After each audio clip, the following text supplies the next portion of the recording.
Hello and welcome to the Victoria Penfold podcast. I am the creator of Wholeyfit, the Soul's Compass method, which is what we'll be discussing on this podcast and different elements and aspects of it. So today we are going to dive into the therapy element again, but more in depthly. And I'm going to show you the inner workings of how the method and this particular element works and how it will all be mapped out, and a little bit of the reasoning and a little bit of a psychoeducation behind it. So before we go on, if you would be able to, if you wouldn't mind, if you're watching on YouTube, just to scroll down and subscribe to the channel for me. It just gives me feedback about what I'm putting out there and the content, and also helping me to build the community for Wholeyfit. So thank you very much. Okay, so today we're going to talk about the therapy a little bit more in depthly, and just kind of discovering and exploring what actually is it, and how I conduct it, and how as part of this, either as a standalone element or as part of the Wholeyfit, the Soul's Compass element, that how it would work.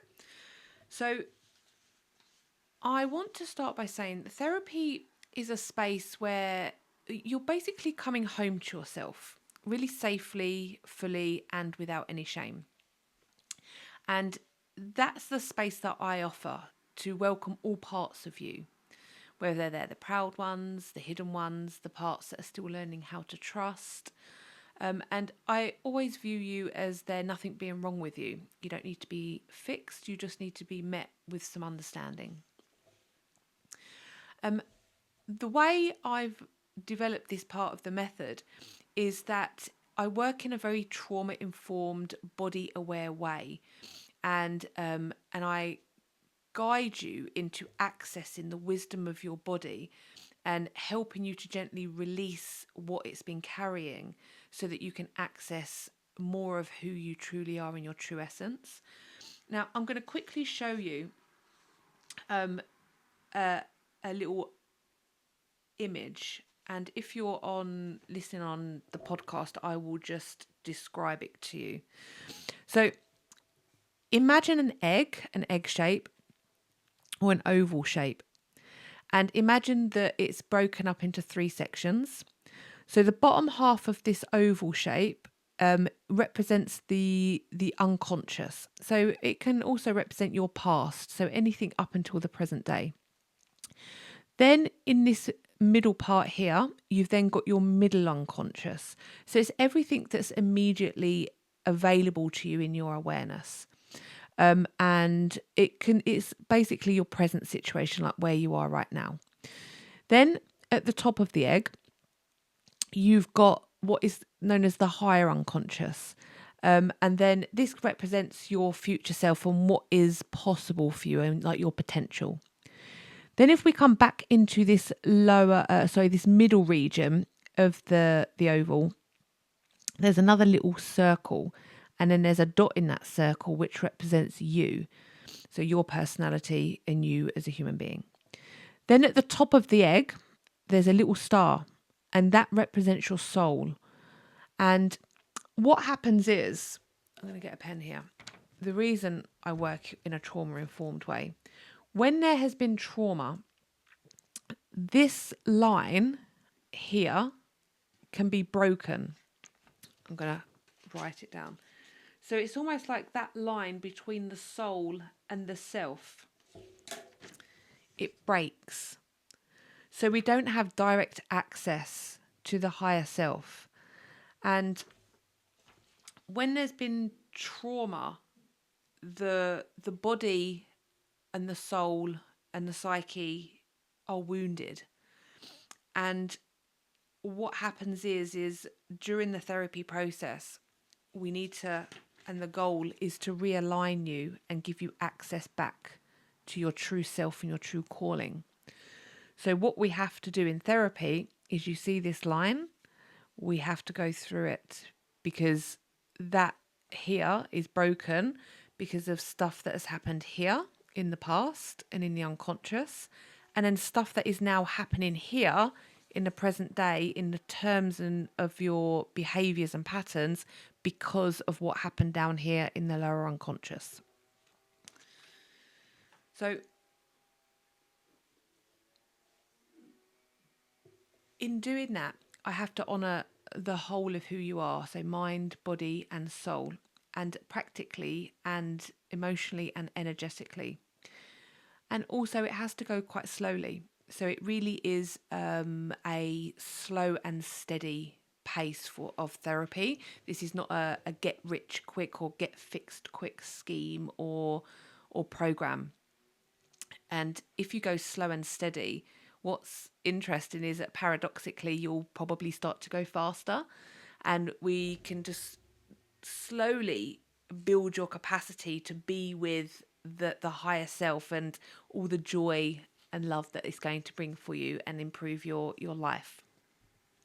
So it's just a process, and it's an ongoing process that will just gently support you through meaningful and soul-led change. And then the way it unfolds is the first part is it's identifying and mapping out what is now playing out in your life. So we will explore and discover your blueprint and what it is that you've learned and how you're operating based on your behaviors and what's manifesting in your life currently, which is why it's really important that it's a safe space for you to just be able to bring it, and then we can work out from the past what happened there, and then just see where it's then being mirrored in your current life and how those patterns might be following you. Then by doing that, all we're doing is we're laying everything out, and as we go along, we're kind of unpicking the harm at the same time and looking at those wounds. And as we talk about them and really feel what the emotion that was present at that time, you begin to start healing the wounds. So once we've unpicked the harm and laid it all out, we basically discover what your blueprint is.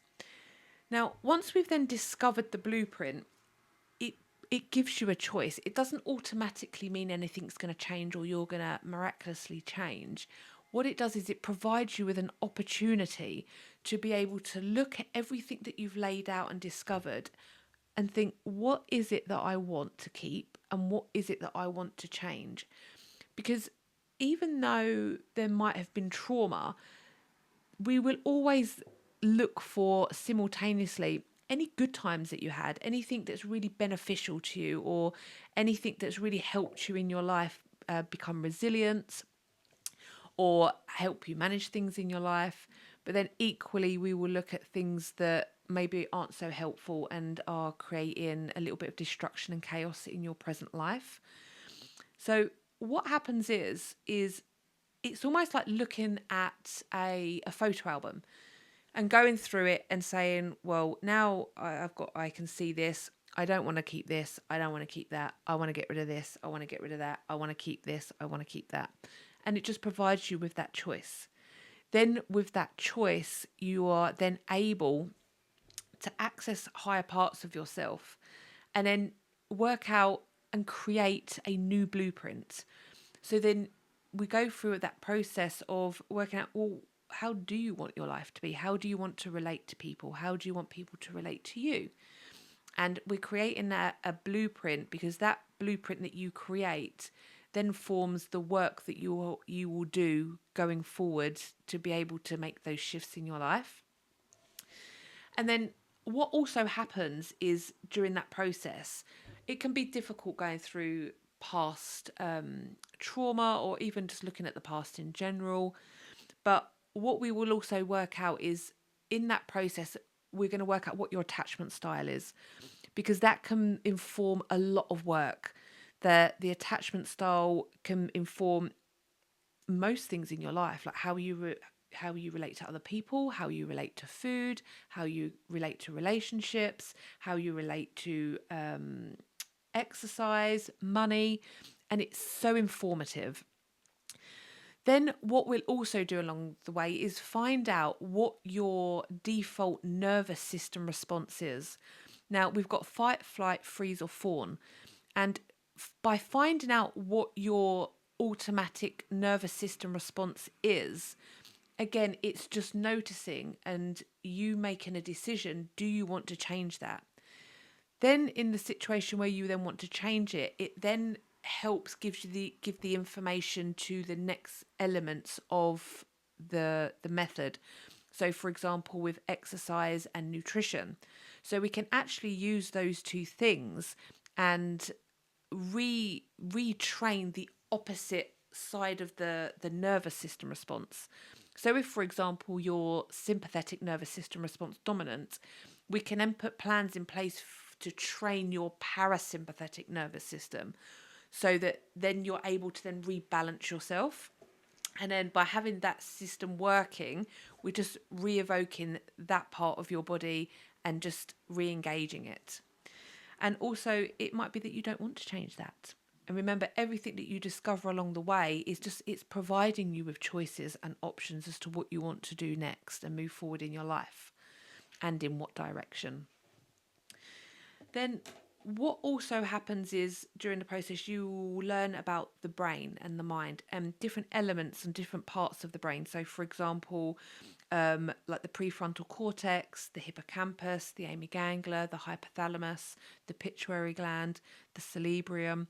And what we do by giving you that information and that psychoeducation, that knowledge, is we can start to work out what parts of the brain have been affected and actually what the function of each part of the brain is, so that you have a better understanding as you go through the program why these things matter and how they're basically reshaping and reforming the brain and the mind, which then has an effect on the body and the nervous system and how you relate and are being in the world. Now, what I'm going to do now is I'm going to show you how I built this method. And if you're a real live client or you're going to buy my book and do this at home, what happens is you will get your structured system. And we've spoken about this before when I've said that I really understand the importance of safety, structure and routine, especially when there has been trauma.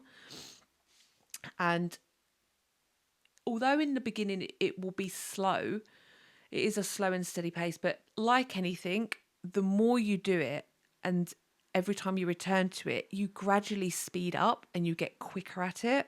And just imagine anything that you've learned in the beginning. So even, for example, when I learned how to start a podcast, I was so slow and I'm still not the fastest.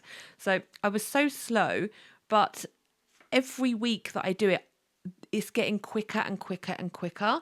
So in the beginning, yes, it's slow, but as time goes on and the more you do it and I've forgotten my word. What's the word? The more you just continue to do it on a regular basis, I'll find my word shortly. Then what will happen is you will just speed up gradually with time. And what will happen is for example, everyone will get like a book that you buy, or if you're a one-to-one client, you will get a workbook. So when you've got the workbook, what happens with the way that I've broken down the therapy journey is it's like a basket system. And so it's basically broken down into 4 different sections. The first section is about inner child work. So this is going to be exploring your childhood, anything from conception all the way up until you are 11 years old. And again, what will happen is through each section of the book, you would have, it's basically like a menu for each part of your life. And then what you would get within that is you'll get 12 exercises. Then each exercise will give you a roadmap and prompts on how to navigate that particular area of your life. And then it provides grounding tools and methods, as well as then having the support of myself alongside you. Even if you are reading my book and doing this at home, know that I have written that with such love and care, and I've put my energy into it to archetypally hold you in whatever it is that you're going through, and knowing that you're not alone. So even if you're reading that book and any of my story resonates with you, you're not on your own, and there are other people out there. So yeah, really find that even if you're reading that book on your own, or doing the exercises on your own, or with a family member or with a friend or a partner, I am with you. You know, like my heart and my energy and my soul are in that. So then you would get 12 of these activities, and what would happen is once a week you would just do one. So then what happens is you do the exercise. So for example, I'm just going to pull one out of the book as an example: attachment styles.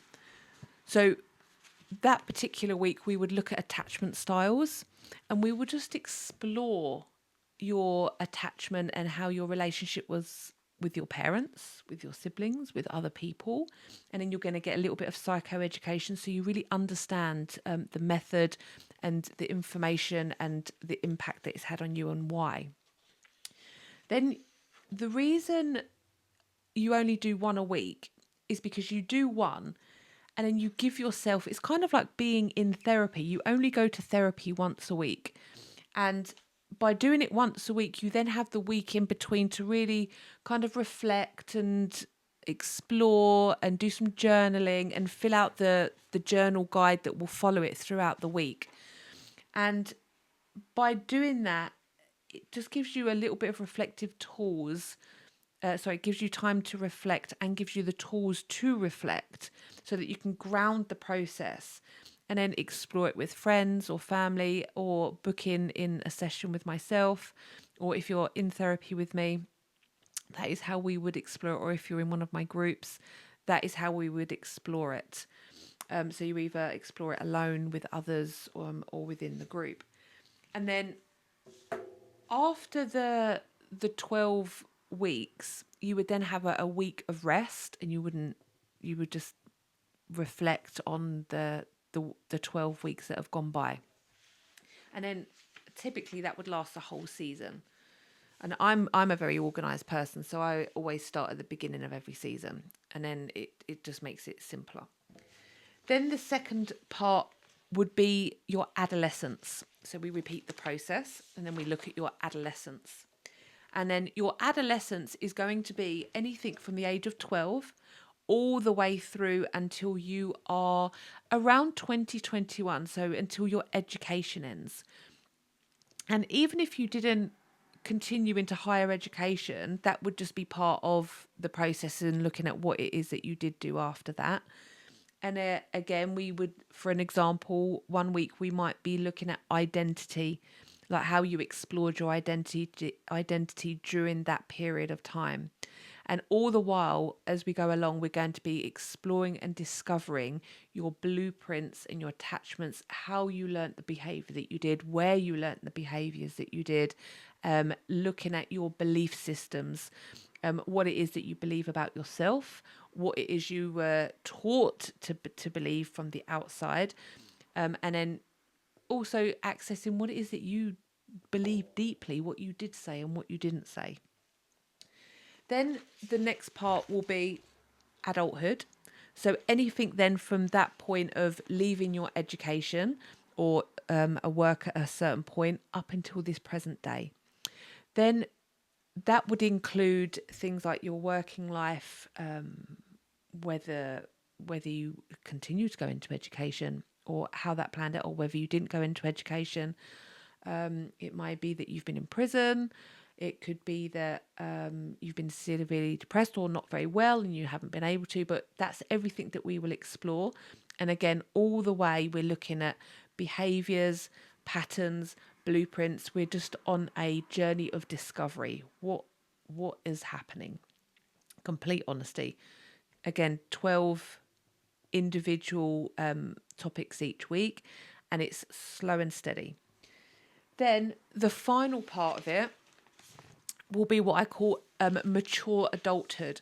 So that is basically you right now and just looking at what am I doing right now with my life? What are my current behaviors, my current patterns? Is my life how I want it? How do I relate with myself and with others? And once we've been through all of the weekly therapy journey, the way it's been structured, it's like a timeline. So we go from you being born all the way through up until your present day. And it's quite it's fun as well. Like I always believe people think like, oh, that therapy is really hard and it's really like awful and boring, and it can be all those things, but also it can also be really fun because you're going to discover things that, number one, you might have forgotten and thought, oh my gosh, that's actually really amazing about me. And I didn't even kind of tap into that. Or that's great about my family. And yeah, we had these wonderful things as well as maybe some trauma as well. But also by going through the difficulty, you provide yourself with an opportunity to make that change. And if you don't provide yourself with that opportunity to make the change, then nothing's going to change. So this is really, it can be a way of being really fun. And as we go along as well, the workbooks have been designed so they're light and there's lots of psychoeducation and imagery, and it really is about helping you release all of the shame that binds you and knowing what is yours and what is not yours. And within the family system, what is your place within that? And one of the things, it's really important that if you're on this journey and you've made that choice, it could be that you are the point on your ancestral line that has come here to break it and change that blueprint and change that behavior so that then the future generations will experience something different. Because the blueprints that we have from childhood and from our life, they're inside of us.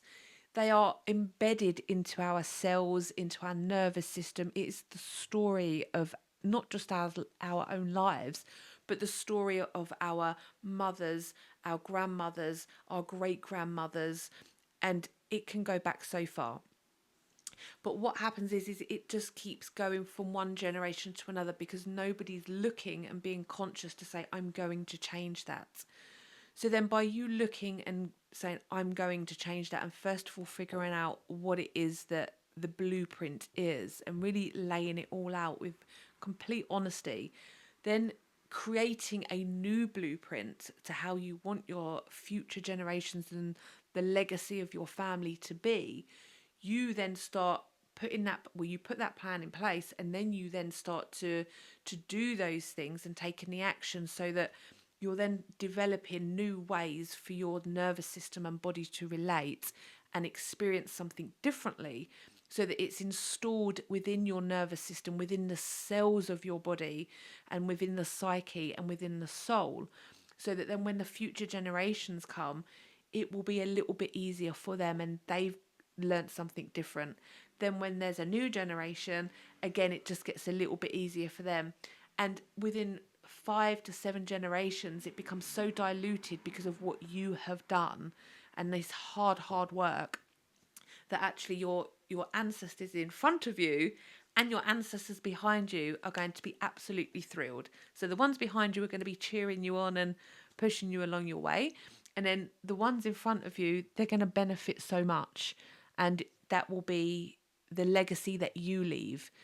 And then not only that, is you change something in the world and in the earth, because really what you do is, it matters so much, and your kindness and your hard work, it will all be benefiting not just you, not just your families, but your earth, the land that we have, and also our fellow human beings, you know?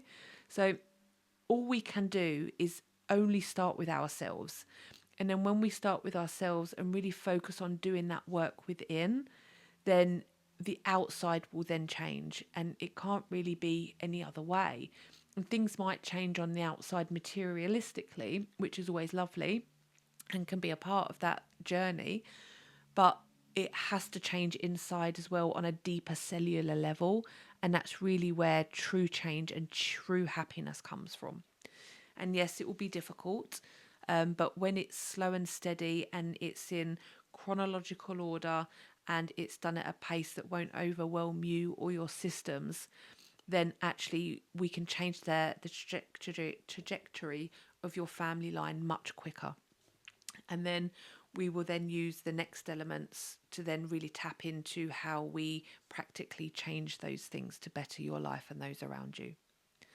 So once again, I really want to thank you for being here with me today. I'm building this community so that we can make a better change for not just ourselves and our families, but for life and future generations to come. So this is my legacy, and this is part of the result of me doing that work and that hard work. So I hope that you have a really great day, and I look forward to seeing you on the next podcast, and thank you again for being here.